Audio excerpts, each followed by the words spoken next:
Ilang infraestruktura sa Pampanga nasira dahil sa tuloy-tuloy na pag-ulan. Sundan sa report.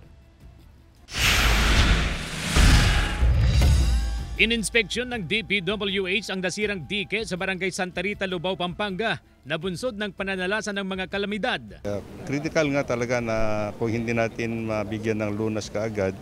But rest assured that this will be attended to by the government, including NIA and the Department of Public Works and Highways. Tiniyak ng DPWH na nakahandang National Irrigation Administration na ayusin ang dike katuwang ang pamahalaang panlalawigan. Plano ring magsagawa ng dredging operation sa Pampanga River. Kailangan natin talaga rin yung dredging and desilting of all rivers. Dito sa hindi lang sa Pampanga but all over the country. Yun ang challenge natin ngayon kasi mababaw na yung riverbeds. Gumuho rin ang bahagi ng irrigation canal sa Sitio Ligaya, Barangay Pulong Masle, Guagua. Lumambot kasi ang lupa dahil sa tuloy-tuloy na pag-ulan.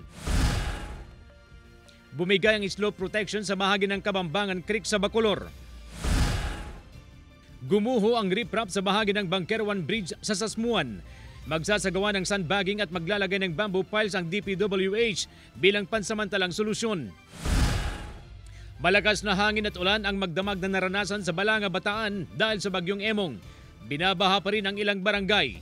Hindi bababa sa 358 families o 1,305 individuals ang inilikas.